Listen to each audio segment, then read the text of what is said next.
Pa sa ating lahat, narito lang si Len para sa ating ikaw 196 day na ating sharing na devotion video. And today is Wednesday. Ayan, pasensya na po, kahapon hindi ko na kinayang makapagawa ng video dahil nagpasimula nga tayo ng ating panibagong ginagawa ang pagluluto ng cheese stick. So, pinaprepare natin tapos pinipirito natin. Kagaya kaganinang umaga para sa mga papasok ng estudyante at ngayong hapon para sa mga bata rin or kahit mga matatanda na gustong kumain or magmerienda. Yung iba kahit medyo mga 5:30 or 6 na bumili pa rin. And thanks God for the strength na napagtatagumpayan natin ang ating mga ginagawa kada araw. Siyempre sa pagtutulungan ng aming buong pamilya. Kaya salamat sa Diyos sa lahat po ng mga blessings and praying natin na makontinue ito kahit tayo ay God willing na makabalik na sa ibang bansa. And ayan, thank you din po to the Lord because ayan, nag-update din lagi ang ating upcoming na mga amo na tinatanong ko ano pa yung mga kailangan natin gawin before tayo makabalik sa Hong Kong. Kaya bago po ang lahat, huwag po natin kakalimutan na magpasalamat sa ating Panginoon para sa buong araw na ating napagtagumpayan. So let us pray. Ama namin Diyos na makapangyarihan sa lahat tayo. Ito kami Panginoon, nagpapasalamat, pinupuri at pinadakila ng pangalan. Salamat po sa buhay, kalakasan at hininga na ipinagkaloob sa amin din sa mga pagsubok at problema na aming napapagtagumpayan sa bawat araw.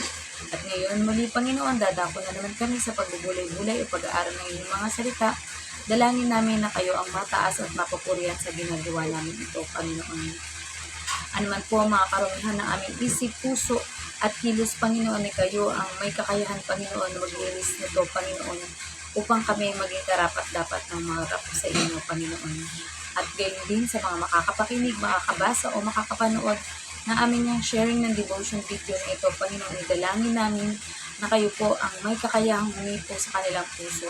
Kami po ay instrumento lamang ninyo upang maipaabot sa kanila ang mga mensahe na nais ninyong marinig mula sa aming bibig na nagmumula sa inyo, Panginoon. Ang karunungan ay sa inyo, ang lakas at lahat ng magagawa namin ay sa pamamagitan ninyo, Panginoon. Let us be humble, Panginoon. Huwag namin ipagmalaki ang sarili namin kakayahan at karunungan, Panginoon. Kundi laging inyong kaningningan at kaluwalhatian ang siyang magdinig. Kaya din po, Panginoon, papasalamat kami sa pinapos na gawa ng Panginoong Yesus na pagliligtas at pag-aalay ng kanyang buhay para sa kaligtasan namin. Kaya din sa banal na Espiritu na siyang gumagabay sa amin upang ang aming magawa ay kalugod-lugod sa inyong harapan, isang masamyang handog at nakapagpapasaya sa inyo. Ano pa man po ang mga secret prayer at panalangin ng bawat isa ay alam namin nakaabot na sa inyo at kayo po ang may kakayahang magpatupad nito sa aming buhay. Muli, binabalik po namin ang lahat ng papuri at pasasalamat sa tanging pangalan ng bukong na anak na si Jesus. Amen. So, tayo po ay nasa Lucas 21:23. Ayan, sabi nga, kawawa ang mga nagdadalang tao at ang mga nagpapasuso sa mga araw na iyon dahil magkakaroon ng malaking kapighatian sa lupaing ito at darating ang pagpaparusa ng Diyos sa bansang ito. Ayan, message. Kawawa daw ang mararanasan ng mga buntis at mga nagpapasuso o nagpapadedeng ina sa kanilang mga sanggol sapagkat magkakaroon daw ng malaking kapighatian sa lugar o lupain na iyon dahil dumating na daw ang pagpaparusa ng Diyos sa bayang Israel. Application. Tunay na mahirap kapag may mga buntis o pasusuhing anak sa isang lugar, lalo at nagkaroon ng gulo sa lugar kung nasaan sila. Dahil maaring mapahamak sila at ang mga sanggol nila na anak. Pwedeng may mamatay sa sobrang hirap o di kaya ay magkalayo sila. Maaring sabihin na biktima lamang sila ng pagpaparusa sa Israel at Jerusalem. Subalit kailangan mangyari at maganap iyon para sa pagkatuto ng marami. Pero nawa, hindi na umabot at mangyari pa sa atin iyon ngayon. Pagpos ay magkaroon na ng pagkatuto ang lahat at magbalik loob sa Diyos bago mahuli ang lahat.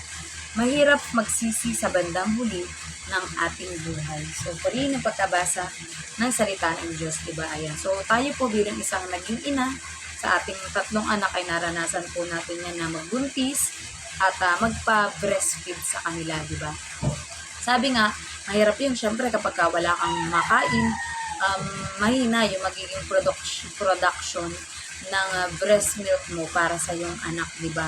At kung ikaw naman ay buntis, talagang hindi mo maipaliwanag yung feeling mo like uneasy ka, or mahirap kang tumakbo or gumawa ng mga extreme na mga trabaho, or kung may kaguluhan man is, di ba, talagang you are prone to stress and depression. Kasi nga, syempre, nag-aalala ka na hindi pa na ipapanganak yung anak mo, ano ba yung mangyayari sa kanya, maipapanganak ba siya ng maayos, o meron ba siyang mga depekto or difficulty or mga kapansanan, di ba?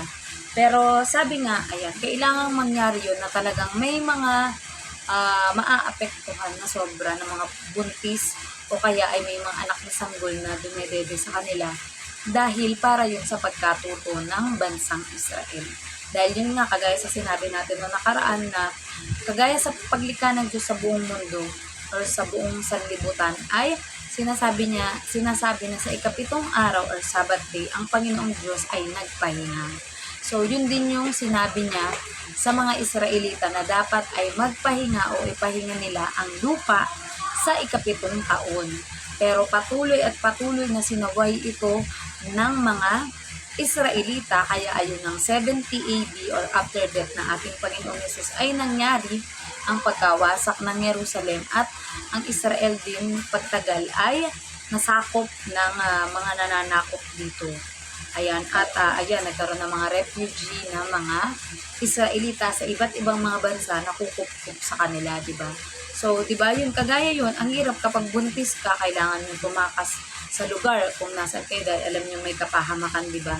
So, may tendency nga, either mamamatay sila sa pagtakas or mamamatay sila dahil sa nangyaring gulo or war against sa kanila ng ibang mga bansa, di ba? At yun naman, ang mga ibang mga bata or sanggol na sumususo or dumedede sa kanilang ina ay maaari ding mawalay sa kanila o maaari ding mamatay ang sino man sa kanila, diba? So sa buhay natin, nothing is stable, diba? Kadalasan, akala natin komportable na tayo na ang buhay natin ay masaya na, okay na, lahat ng kailangan natin ay meron na tayo. Pero minsan nagkakaroon ng twist na mga pangyayari, diba? Minsan may hindi ka inaasahan na posibleng mangyari sa'yo na hindi maganda or hindi yun yung kasama sa pinlano mo, di ba? Pero sabi nga, kagaya sa pinangahawakan nating pangako ng ating Panginoong Diyos sa Jeremiah 29:11, na ang Diyos ay may mabuting plano sa ating plano para sa ating kinabukasan o ating hinaharap. Hindi pa man natin nakikita, pero nabivisualize na natin kung ano yung mga great promises ng Panginoon na mangyayari sa atin, di ba? So, nangako siya mula sa ating mga ninuno, si Abraham, si Sarah, di ba? Na imposible na sanang magkaroon ng anak, pero dahil sa takdang panahon, naghintay sila, although gumawa sila ng sarili nilang paraan para magkaroon ng anak si Abraham, pero yung sinabi at pinangako pa rin ng ating Panginoong Diyos, yung nangyari at natupad sa kanila, di ba? And which is, Abraham has been the father of our faith and the father of many country. Ayan, ang kanyang naging salin lahi ay kasing dami ng bituin sa langit at kasing rami ng buhangin sa karagatan, na kahit wala na si Abraham, pero dahil nasulat ang kanyang pangalan at ang kanyang asawang si Sarah sa banal na kasulatan o sa magandang balita ng ating Panginoong Diyos sa Biblia, ay hanggang ngayon ay alam at kilala pa rin natin ang ating mga ninuno na yun, di ba? Hanggang sa creation ng Panginoon, hanggang kila Eva at Adan, di ba? At yun nga, nagkakaroon tayo ng pagkatuto sa mga nangyayaring hindi man kagandahan sa ating buhay, di ba? Na kumbaga, yung iba kasi pag dumana sila ng mga ganung mga problema, mga pagsubok sa buhay, maapilis silang give up. At sabi niya, ayoko na, I give up, hindi ko na kaya. Mas mabuti pa na mawala na ako dito sa mundo. Pero, pag tayo na mga tumanggap sa ating Panginoong Yesus at matibay yung pananalig natin at faith natin sa Kanya at alam natin na mahal tayo ng Diyos at may mabuti siyang plano sa atin, nagiging matibay at matatag tayo para harapin ang anumang ating pagsubok o problema na kakaharapin, di ba?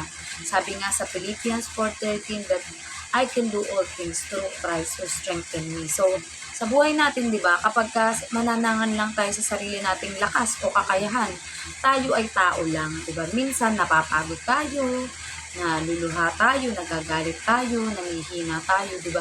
Pero kapag yung lakas mo ay isinandig mo sa lakas ng ating Panginoon na Creator of Heaven and Earth at kahit tayo mga tao nilikha ng ating Panginoon, ay magkakaroon tayo ng lakas na hindi maipaliwanag, di ba? Yung kagaya na sinasabi na kapag may sunog o may mga kalamidad, nagkakaroon ng adrenaline rush ng tao na kaya niya mabuhat kahit yung pinakamabigat na refrigerator, na sofa, basta yung bagay na gusto niyang mailigtas para sa kanyang pag-alis dun sa lugar na may kapahamakan o may sunog or may bagyo man, di ba?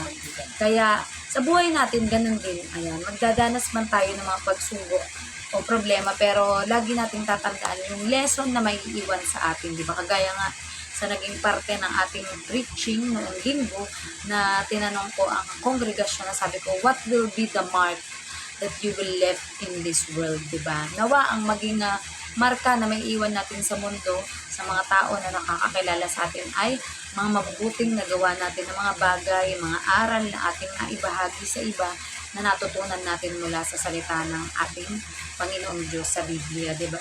Dahil yan yung magiging gabay natin para tayo ay makapamuhay ng naaayon sa kalooban ng ating Panginoon. So, nawa po ay may natutunan kayo sa ating sharing na devotion video ngayon, and let us all end up into prayer. Ama namin Diyos na makapangyarihan sa lahat, muli nagpapasalamat po kami sa inyong mayamang mga salita na aming napag-aralan ngayon, Panginoon. Tunay nga, Panginoon, na sa mga kakarapin namin na hindi kami nakakasiguro, Panginoon, at maaring ang mga buntis o ang mga nagpapasuso sa kanilang mga anak, Panginoon, ay mahihirapan, Panginoon, sa pagtakas or sa pagpunta sa safe na lugar, Panginoon. But we know and we are assured, Lord God, naiingatan mo at di pababayaan, lalong higit, Panginoon, ang inyong mga anak na nagtiwala at tumanggap sa inyong bugtong na anak na si Jesus bilang Diyos at tagapagligtas ng aming buhay, Panginoon. Kaya sineselyuhan namin, Panginoon, ng panalangin, Panginoon, ang lahat ng mga panalangin ng bawat isa, Panginoon,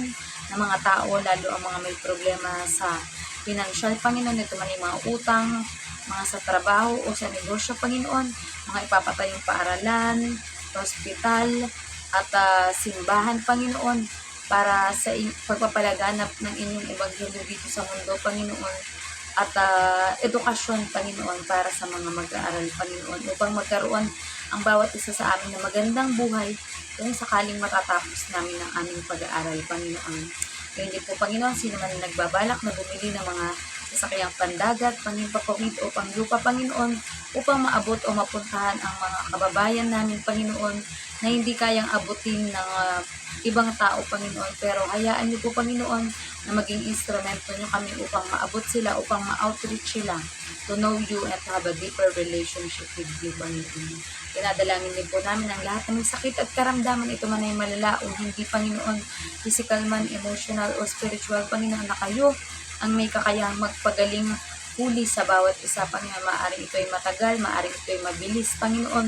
At kung ang minarapat ninyong mangyari, Panginoon, ay ang matapos na ang buhay at hindi na mahirapan ang mga kapamilya o kakilala namin, Panginoon, na dumadanas ng sakit, Panginoon, ay laging ang kalooban niyong masunod at bigyan niyo po ng comfort ang bawat pamilya, Panginoon, na maiiwan ng kanilang mga mahal sa buhay, Panginoon, na sasakabilang buhay at magbabalik na sa inyong kaharian. Ngayon din, Lord God, we pray, Panginoon, para sa pakisalamuhan namin sa aming kapwa socially, Panginoon, na makapag-interact kami na maayos sa aming kapwa at magkaroon ng matibay na relasyon din, kagaya ng relasyon namin sa inyo, Panginoon. Dalangin din po namin ng mga pastors, priests, evangelists, prophets, preachers, Panginoon, at kahit mga ordinaryong tao na naghahangat, Panginoon, na maturuan at maabot, Panginoon, ng lahat ng willing, Panginoon, mula sa bata hanggang pinakamatanda, Panginoon, na magkaroon ng matibay na relasyon sa inyo, magbuli-buli ang inyong mga salita, Panginoon, at papurihan at kakilain kayo, Panginoon. Kayo po, Panginoon, na siyang magbibigay ng lahat ng pangangailangan nila mula sa pamasahe, sa pag-aaral ng mga anak, Panginoon, at pang-araw-araw na buhay o gastusin, Panginoon. We pray also, Lord God, para sa bansang Pilipinas, Panginoon, na ang aming bansang ito, Panginoon, ay mahal namin, Panginoon. At alam niyo na mahal niyo din po, alam namin na mahal niyo din po kami, Panginoon.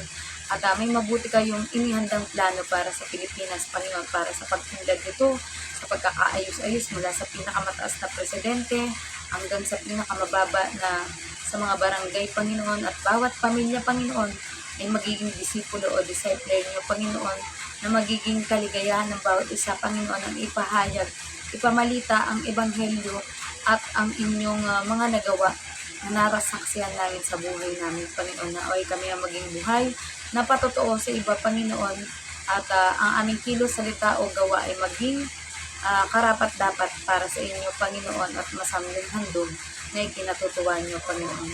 Dinadalangin din po namin ang bansang Israel, Panginoon, na bagamat dumanas, Panginoon, ng mga pagsubok, ngunit naging matatag at matibay at nabalik sa pagiging isang bansa muli ngayon, Panginoon.